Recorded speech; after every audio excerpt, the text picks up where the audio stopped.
Hey everyone, how's it going? It is I, the real Randy Chavez, coming at you today with a VV Omi update video. Guys, if you're new, welcome. If not, welcome back. I love y'all. Everyone say hello to Dashie. Hello, Dashie. Commenting, liking, subscribing is a free way to help support the channel. Non-free ways are Patreon and smashing that thanks button down below. Well, this is coming off the heels of a 69-hour stream. I did not do any videos or anything yesterday because... comment down below if you get that SpongeBob reference. A huge shout out to the community for that. That was great. David coming on, Reese coming on, the whole community pretty much coming on. Super fantastic. A couple first appearances in there, a bunch of information. We'll go over a little bit today, but first I really do want to go over Omi because it's been a couple days since I did one of these. So Omi up 1.64% the last 24 hours, which is really good. We did have $792,000 in volume. This is the second day in the last week where we've had that. We've had over like the 600,000 mark. Every now and then we go above 500,000, maybe like 512, whatever. But there has been more and more volume more recently. Again, 2 days out of the last week, which I thought was really good. We did outperform Ethereum the last 24 hours, which is down about 2%, and we did outperform Bitcoin as well, which is down about 1.5%. And we outperformed everyone. We outperformed the S&P 500, up 0.9%, the Dow, which is up 1.08, and the Nasdaq, which is up 0.4. So we did outperform everything today. Huzzah to that. Shout out to Omi. Anyone remember... I think like hour 13 or 30, whatever it was, Vivi Fambam came on the stream with her coworker and her trying to convince her coworker to download the Vivi app. She did download the Vivi app, and then hopefully we're going to try to get her to invest in some Omi at some point in the near future.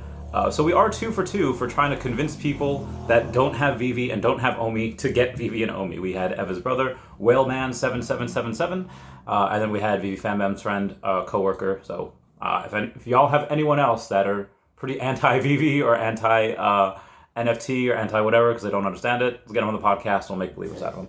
Anyway, moving on. As I'm on the internet here and looking at it, we do have Dr. Profit, and more on him later, but we do have Dr. Profit winning that Miles Morales 1 of 1 for a little over $17,000. I think that is his 4th 1 of 1 that he has gotten. Again, more on him later. It was just announced that we have Ron the Killer, who is a partner with DesignerCon International for a variety of events and drops. And Ron the Killer is a Venezuelan-American multimedia creative. His progression from creating graffiti in Venezuela to studying graphic design and then computer science in the States has culminated in his art that can't be contained by any one medium. And he does have something called Mr. Bones, Boxer and Blocker, Ron the Killer. So they look to be animated. I don't know if they are, because the rarity, it just says ultra rare. It doesn't say animated on it. Sorry, guess I'm still a little tired. It does say animated on it. And for an animated thing, it's only $50 and there's only 666 of them. So here's why I really do like this.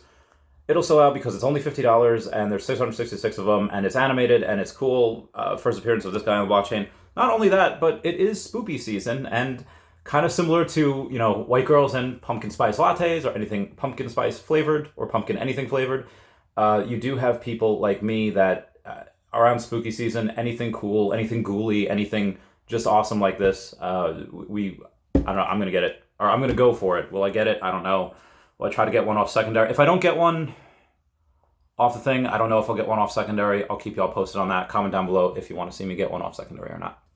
So this is a message to anyone that is making merch that is VV specific. Obviously the Sleeping Comics hat does not count because it is not VV specific. It is just awesome and it's just really heckin' cool. Get one signed. Be advised, guys, there was only 100 of them and I think people are declining offers for like a couple $100.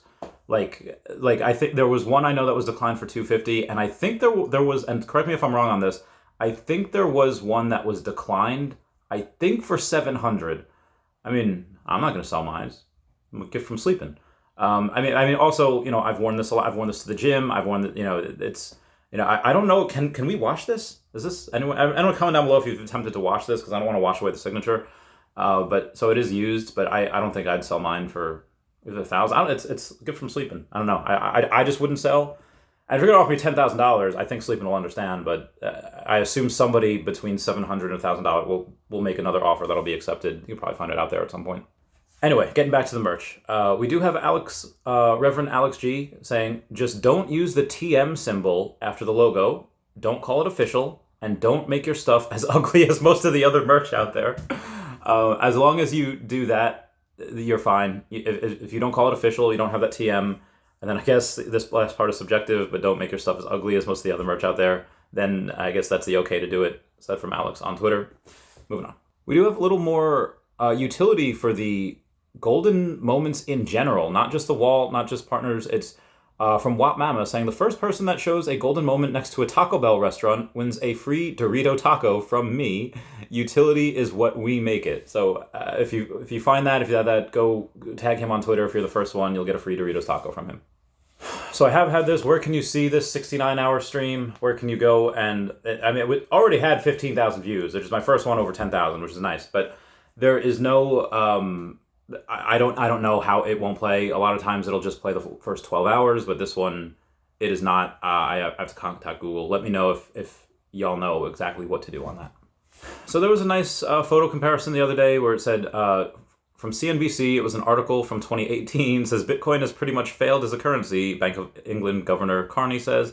And then there was one recently says the British pound is almost as unstable as Bitcoin. Okay, that was from Bloomberg. So how the mighty have fallen, how we're all way ahead of the curve here, have been for quite a while. So I did make a mistake the other day. Granted, it was yesterday. It was when I was coming off that 69-hour stream, and I saw in the market the Obi-Wan comic, and I was like, wait a minute, are all the ultra rares gone? This is interesting. And then I forgot that there was no ultra rares that came with that.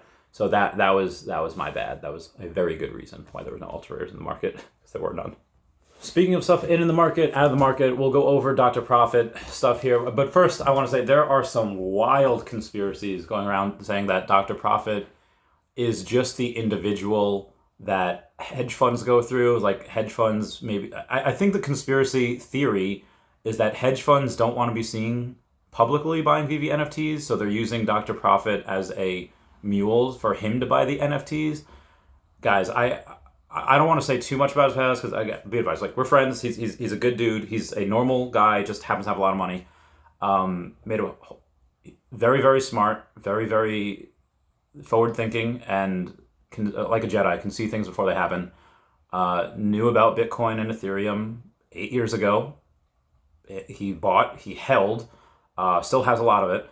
And guess what? he sees all of this.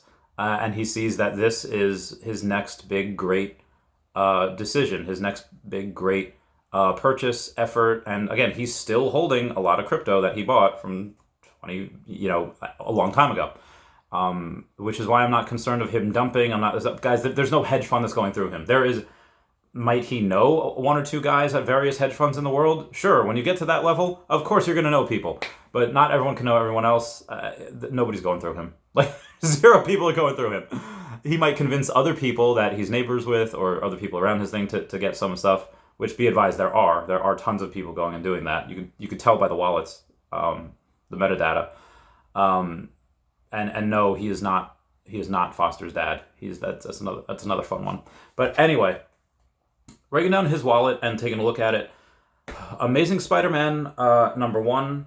So the artist proofs that are the 1 of 1. Again, he just got his 4th, but the other 3 are the David Warhol, the Top Cat, and Amazing Spider-Man number 1. And then there was the No Time to Die movie ticket. Remember there was only 7 of them? He has 2 of those. So he has 28% of those. He has 29 Donnies. He has the 1 out of 7 No Time to Die Aston Martin Secret Rare. That's really dope. Again, 1 out of 7. The partner statue, he has over 9%, 399 of him. I won't go through everyone, but he's got a lot more Lokis than I do. He's got 72 Secret Rare Lokis. I only have 18. So, yeah, I'll be upfront about this now, as I didn't want to put out anyone's information, but it's here now. There's over 30% of those Secret Rare Alligator Lokis that are locked up because I'll never sell. This man won't sell for like 10 years. Maybe he'll take a slice here and there. But yeah. A bunch of Eddie Rizos. So breaking this down, I can make this its own video. Other people have already. I won't spend too much time on it. But when you have over 8% of the Eddie Rizzo Batman, he's got 151 of them. There's, and just by himself, there is between him, take out him out of the equation, there is less than 1,600 that people can get. And probably even less than that because, Lewis Morgan has some locked up. I think Vivi kept 14 of them. By themselves. These when there is less than probably 1,500 of the of the rarest of the first set, that is nothing. That is nothing. Take a look at the supply. It's less than $2,000. The bottom three are less than $2,000. Granted, they're like $19.99 and 19. What's the other one? 19. All right, so they're both, all three of them are pretty much $2,000 each.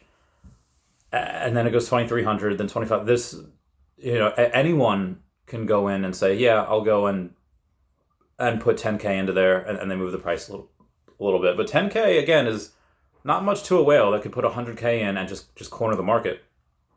You have so few of these. Everyone will want one. Come from a collector, come from Pokemon. Everyone is going to want that first set. The Joey Mad and the Becky Cloonan, I'm very, very bullish on, not because I think they're the coolest Batman out there. I don't. I like them because they're part of that first set, and everyone's going to want that first set. And if they can't complete it because there are no more Eddie Rizzo Batman, well, they can get at least part of it, and you'll see that. You'll see a bunch of people with collections. I saw it in Pokemon, where, okay, we can't get all first edition PSA 10 because it gets way too expensive, but we'll get some PSA 10, we'll get some that are first edition PSA 9, and then have a mix in there. Or people just do the 9s. In this one, you don't have that option. You don't have that, oh yeah, we'll just get one in a lesser grade. We'll just get one, in the cheaper option. There are no cheaper options. There's just one. So you'll see collections, have everything in the first set except for the Rizzo. Or except for the Todd, because Todd will get out of control at some point as well. That'll be 5 figures again. Both of them will. Rizzo I could actually see going 6 figures. Todd, that is number 1 on the blockchain. See it in the metadata. 6 figures I think is a lot, but it's I won't bet against it. At any time in the future, very possible. And some of the last 2 things I'll go over is the Emperor, or I guess 3 things: the Emperor's Fist, so the ultra rare, the ultra rare Vader, 496 of those. And then the Spider-Man Secret Rare 78. And then the VV logo, he only has 3 of them, which I thought was interesting. He's got like 1% of those. Why only 3? Question. Intrigue. But that's for the collectibles. There is something for the comics, which I thought was really interesting. The Amazing Spider-Man, the number 252. Remember when he said, I think last year, that he would go and get 50% of one collectible and then burn 50% of it? Well, the only one that he has 50% of outside the 1-of-1s is the Spider-Man 252 Secret Rare. He's got 21 of those, and he's got 52% of the supply. That's the only one that we see that he could possibly burn 50% of, because everything else, he just doesn't have that.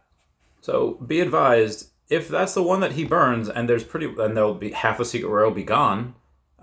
He doesn't just have those. He's got 16% of the ultra rare.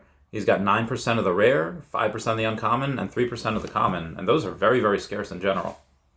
Also, something mentioned by NFT God on Twitter, saying, quote, "The Pokemon Company has made tens of billions of dollars on Pokemon cards. 99.9% of Pokemon cards have lost money. Nobody complains Pokemon is sucking liquidity out of the market. NFTs aren't investment vehicles. They are digital collectibles, so act accordingly."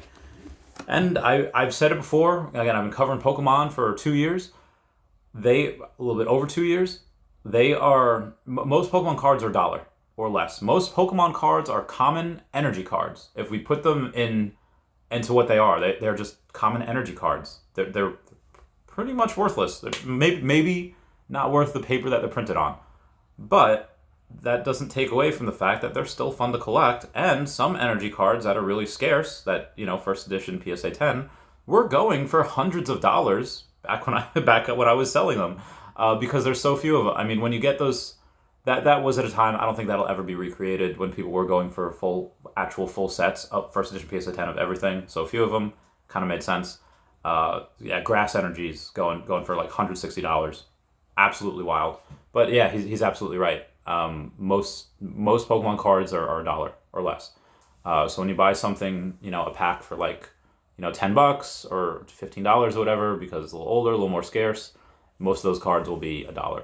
Maybe some will be a couple if they're in really good condition. Yeah. Should have mentioned this before with Omi, but with Omi you have, I don't think this is getting triple zeros. Why? Because somebody dumped 30 million Omi yesterday, and it went down below 0.0012 to 0.001198 or whatever. Bought right back up. This is like the second time this has happened in the last couple of days. There's so many buy orders set at those levels. It's just, and again, 30 million is not a ton. I can do, almost 5 times that by myself, just dumping all at once, and guarantee it gets bought back up pretty quickly. That's why I wouldn't do it. So, not financial advice. I'm just saying what I see right now. So, Dan Crothers had mentioned, VV fam, what are you most excited to see / have in the Veveverse? Dr. Profit with the major flex saying my 399 waltz. That's insane. But I thought that was interesting that he's actively talking about the Veveverse now. We are going to get that demo in DesignerCon that is about 4 weeks away, give or take. I'll be getting there that Wednesday. I'll be having lunch with David at some point because a buddy of mine, shout out to my friend Ernie that had that Gary Baseman 1 of 1, is taking me to his lunch because you got that was the utility you got along with a physical of Gary Baseman. Pretty sure he'll be at lunch too. I'll try to ask him what day it's going to be and then tell people accordingly, because right now we don't know if it's going to be on Friday, going to be on Saturday, but we are going to get that. We are going to get a demo. I don't know if it's going to be 30 seconds, it's going to be 3 minutes, if it's going to be like a teaser. But I don't think Dan would actively say, hey, what are you most excited about with the Veveverse? Unless some really cool things were coming. Again, a little speculation, but I like that. And then we had somebody called Ramen Noodles for You. He says, games, land, Pikachu. And then Dan had gone and said, when Pokemon... Last year, one, I'm going to say I don't think we're ready for Pokemon. I don't think the app is ready. I don't think we are. I think there's other things that we probably need to complete before we get that. Maybe in the next 6 months we could do that.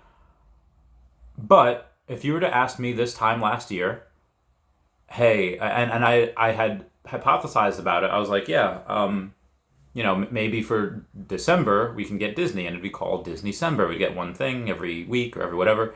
But if you were to ask me if the app was ready for it, I'd say no, now it is not ready. And then in October, November, when they announced it, I was like, no heckin' way. It was... So, I think that I guess underestimated the app before, so they know we're not ready, and then they go and drop it. So I'll say again here, I don't think we're ready for Pokemon, even if we have it.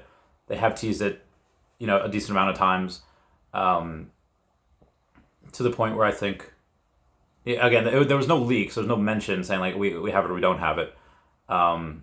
I don't think Nintendo has shown in the past that they don't take too kindly to that type of thing, but I would say my thoughts and my percentage probability went from like 1%, confirmed got to maybe like 3%, tripled it. So I think there's obviously a greater than 0% chance when to announce it. I don't know. I would rather them have OUP rolled out and maybe some MCP, or at least the article rolled out and maybe starting to get, we have a roadmap for it. We implement the first part, phase 1, whatever, and then we get Pokemon next year. But it's very possible that we do I remember in, I think, 2015, and then the Super Bowl, we had a thing for Pokemon Go.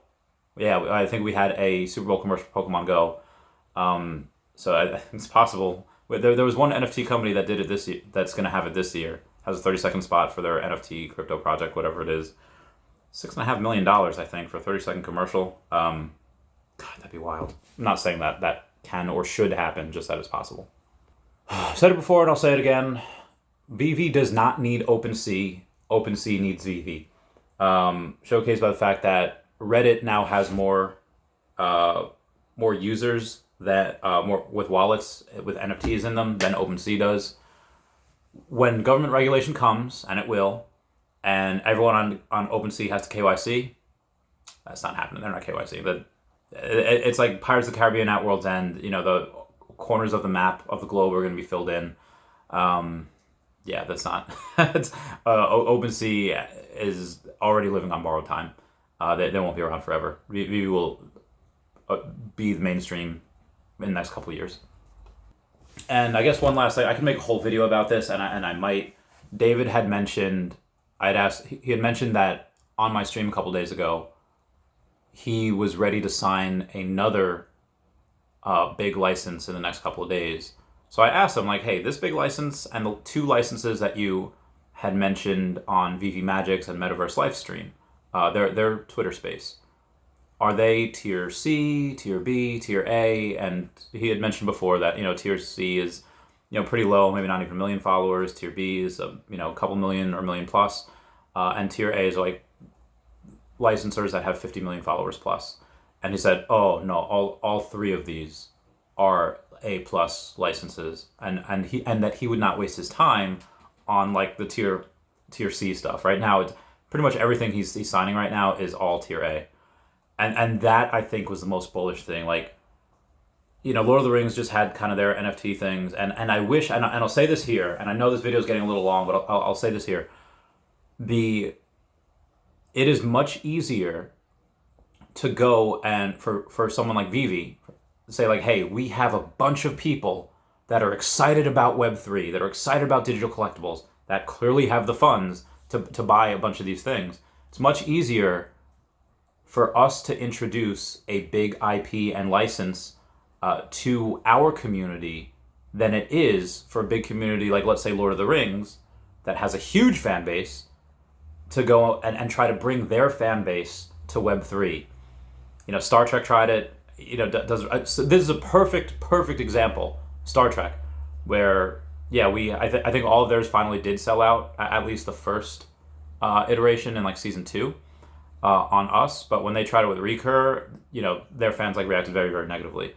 So if there are any other big licensors kind of watching this, I know every now and then some, one of them do. It's much easier to go and do it with Vivi, where Vivi would have to go, and if anything happens, Vivi is the one that takes care of legal matters. Vivi the ones that that takes the flack about it, and they'll sell more. They'll sell more on Vivi, and they'll go people that don't necessarily like one of their things. Like, let's say Lord of the Rings. There's people I know that maybe aren't fans of Lord of the Rings, but would buy it on Vivi because they know what the audience is here. They know they'll make money. They'll know whatever. But if Lord of the Rings come out and says we're releasing our NFTs, people that don't like Lord of the Rings are not going to do that on a whole separate platform. They're just not. People that like it will, if they are open to the idea of digital collectibles and NFTs. It's so much easier to do it with Vivi, and I really hope that I foresee Vivi at some point actually buying into another NFT platform. Maybe like Recur, maybe like DraftKings, maybe like... just because I think eventually they will be considered a monopoly. So in order to not be a monopoly, they might have to actually prop up some of their competition. And that's going to be really wild. That's like such a very Apple, Microsoft thing to do. Anyway, guys, I know this video's gone long. There's a lot of content to cover. I didn't cover it all here. But comment down below what you think those 3 licensors are that David had mentioned. Comment, like, subscribe is good for the algorithm. Everyone say bye-bye, Dashi. Bye-bye, Dashi. All right, bye, guys. Meow, meow, meow, meow, meow. Oh, maybe DBZ was one of them. I don't know. Meow, meow, meow, meow.